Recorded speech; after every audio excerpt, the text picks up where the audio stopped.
ಆದರೆ ಅಲ್ಲಲ್ಲ, ಯಾಕೆ ಪ್ರಶ್ನೆಗಳು ಬರ್ತವೆ ಅಂದರೆ ಸಾಹೇಬ್ರೆ, ನೀವು 40% ಸರ್ಕಾರ ಅಂತ ಕ್ಯಾಂಪೇನ್ ಮಾಡಿ ಅಧಿಕಾರಕ್ಕೆ ಬಂದವರು ಅನ್ನೋ ಕಾರಣಕ್ಕೆ ನಿಮ್ಮಿಂದ ಸ್ವಲ್ಪ ಜಾಸ್ತಿ ಪ್ರಾಮಾಣಿಕತೆಯನ್ನು ಬಯಸ್ತಾರೆ ಜನ. ಒಪ್ಕೊಳ್ತೀನಿ, ಯಾಕಂದ್ರೆ ಕ್ಯಾಂಪೇನ್ ಮಾಡಿದ್ರಲ್ಲ ನೀವು, ಒಪ್ಕೊಳ್ತೀನಿ 40% ಸರ್ಕಾರ PCM ಅಂತ. Yes, I agreed. ನೀವು ಹೇಳೋದನ್ನು ಒಪ್ಕೊಳ್ತೀನಿ. ಈ ವ್ಯವಸ್ಥೆಯನ್ನು ಬದಲಾವಣೆ ಮಾಡಬೇಕಾಗಿದ್ರೆ ಭಾಳ ಸಮಗ್ರವಾಗಿ ಆಗಬೇಕು.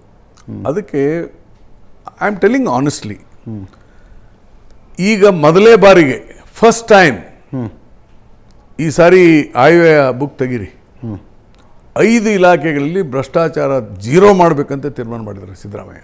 5 ಇಲಾಖೆ ಮೊದಲೇ ಅಂತ ಇದು. ಎಸ್, ಫೇರ್ ನೋಡಿ, ಕರ್ನಾಟಕದಲ್ಲಿ 1985ದಿಂದ ಈ ವರ್ಗಾವಣೆ ಅನ್ನೋದು ಒಂದು ದಂಧೆ ಆಗಿಬಿಡ್ತು.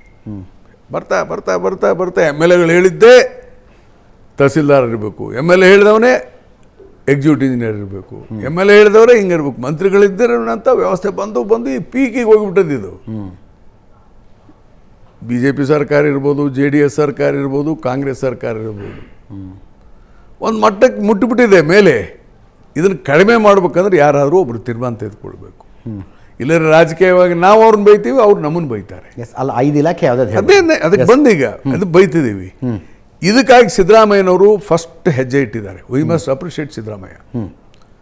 ಅಬಕಾರಿ ಇಲಾಖೆ, ಓಕೆ, ಎಕ್ಸೈಸ್ ಇನ್ಸ್ಪೆಕ್ಟರಿಂದ ಹಿಡಿದು ಕೆಳಗಿರೋಂಥ ಎಲ್ಲ, ಅಂದರೆ excise inspector, excise sub inspector, PCಗಳೆಲ್ಲ ಈ ವರ್ಷದಿಂದ ಈಗಾಗಲೇ MLAಗಳು ಲೆಟರ್ ಕೊಡೋಂಗಿಲ್ಲ, ಮಂತ್ರಿಗಳು ಲೆಟರ್ ಕೊಡೋಂಗಿಲ್ಲ ಟ್ರಾನ್ಸ್ಫರ್ಸ್ಗೆ.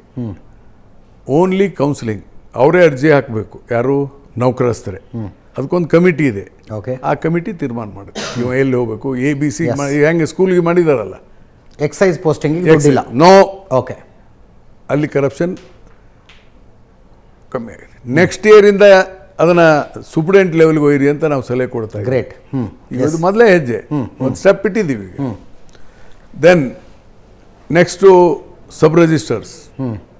ಸಬ್ ರಿಜಿಸ್ಟ್ರ್ ಸಿಕ್ಕಾಪಟ್ಟೆ ದುಡ್ಡು, ಎಸ್ಪೆಷಲಿ ಬ್ಯಾಂಗ್ಳೂರು, ಮೈಸೂರು, ಹುಬ್ಳಿ, ಧಾರವಾಡ, ಬೆಳಗಾಂನಲ್ಲಿ. ಈಗ ಈ ವರ್ಷದಿಂದ ಸಬ್ ರಿಜಿಸ್ಟರ್ ಎಂಟೈರ್ ಕರ್ನಾಟಕ 224 ವಿಧಾನಸಭಾ ಕ್ಷೇತ್ರದಲ್ಲಿ no MLA letter, no minister letter. ಅಲ್ಲಿ ಕೂಡ ಕೌನ್ಸಿಲಿಂಗೇ. ಅದಕ್ಕೊಂದು ಕಮಿಟಿನೇ ಮಾಡಿಬಿಟ್ಟಿದ್ದಾರೆ, ಅದು ಕೌನ್ಸಿಲಿಂಗ್. ಆಮೇಲೆ ACTO ಇವರೆಲ್ಲ ಇದಾರಲ್ಲ, ಕಮರ್ಷಿಯಲ್ ಟ್ಯಾಕ್ಸ್ ಆಫೀಸರ್ಸ್, ಅದು ಕೌನ್ಸಿಲಿಂಗ್. ಓಕೆ, ಅಲ್ಲಿ ಯಾರ್ದು ಇಲ್ಲ. 3. ದೆನ್ ಮೈನ್ಸ್ ಆ್ಯಂಡ್ ಜಿಯಾಲಜಿ 4ನೇದು, ಅದನ್ನು ಇದನ್ನು ಮಾಡಿದ್ದಾರೆ. ಓಕೆ, 5 ಇಲಾಖೆ ಇವು ಏನು ಟ್ಯಾಕ್ಸ್ ಕಲೆಕ್ಷನ್ ಮಾಡ್ತೇವೆ, ಈ 5 ಇಲಾಖೆಗಳಲ್ಲಿ ಕ್ಲಾಸ್ 2 ಆ್ಯಂಡ್ ಕ್ಲಾಸ್ 3 ಈ ವರ್ಷ ಕೌನ್ಸಿಲಿಂಗ್ ಸ್ಟಾರ್ಟ್ ಆಯಿತು. ಕ್ಲಾಸ್ 1 ಇನ್ನೂ ಮಾಡಿಲ್ಲ. ಒಂದೇ ಸಾರಿ ನೀವು ಕ್ರಾಂತಿ ಅಂದ್ರಲ್ಲ, ಕ್ರಾಂತಿ ಆಗಬಾರ್ದು ಒಮ್ಮೆ ಸಾರಿ ಅಂತ ಹೇಳಿ. ಬಟ್ ಬಸವರಾಜ ರಾಯರೆಡ್ಡಿ ಅವರು ನನ್ನ ಕಳಕಳಿ ಏನಂದ್ರೆ ಸೆಂಟ್ರಲೈಸೇಷನ್ ಆಫ್ ಕರಪ್ಷನ್ ಆಗೋದು ಬೇಡ, ಕೇಂದ್ರೀಕೃತ ಕರಪ್ಷನ್ ಆಗೋದು. ಮೊದಲನೆಯದಾಗಿ ಅಬಕಾರಿ ಇಲಾಖೆಯನ್ನು ಪ್ರಸ್ತಾಪ ಮಾಡಿದ್ರಿ. ಒಂದೇ ನಿಮಿಷ. ಮೊದಲನೇದಾಗಿ ಅಬಕಾರಿ ಇಲಾಖೆಯನ್ನು ಪ್ರಸ್ತಾಪ ಮಾಡಿದ್ರಿ. ಇತ್ತೀಚೆಗೆ ನಿಂಗಪ್ಪ ಅಂತ ಒಬ್ಬ ಸಸ್ಪೆಂಡೆಡ್ ಕಾನ್ಸ್ಟೇಬಲ್ನ ಅರೆಸ್ಟ್ ಮಾಡಿದ್ರು ಲೋಕಾಯುಕ್ತ ಪೊಲೀಸರು. ಅಬಕಾರಿ ಇಲಾಖೆಯಿಂದ 10 ಜನ DCಗಳು 40 ಲಕ್ಷದಿಂದ 70 ಲಕ್ಷದ ತನಕ ಬೇರೆ ಬೇರೆ ಮೊತ್ತವನ್ನು ಲೋಕಾಯುಕ್ತ ಪೊಲೀಸರು ನಮ್ಮ ಮೇಲೆ ದಾಳಿ ಮಾಡದೇ ಇರಲಿ ಅಂತ ಹೋಗಿ ಕೊಟ್ಟು ಬಂದಿದ್ವಿ ನಾವು ಅಂತ. ಅಂದರೆ ಇವ್ರ ಹತ್ರ ಇಸ್ಕೊಂಡಿದ್ದೀನಿ ಅಂತ ಆ ಮನುಷ್ಯ ಲಿಸ್ಟ್ ಕೊಟ್ಟಿದ್ದಾನೆ. ಆದ್ದರಿಂದ ಐ ಅಗ್ರೀಡ್, ಒಪ್ಕೊಂಡೆ ನಾನು ಅದನ್ನು.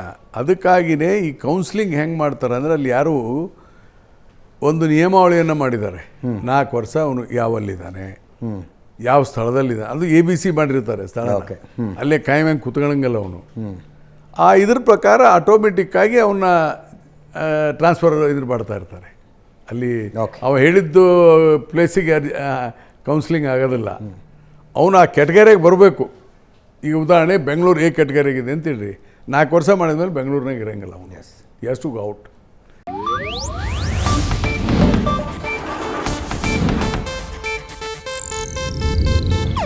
ಇದು ಏಷ್ಯಾನೆಟ್ ನ್ಯೂಸ್ ನೆಟ್ವರ್ಕ್ ಪ್ರಸ್ತುತಿ.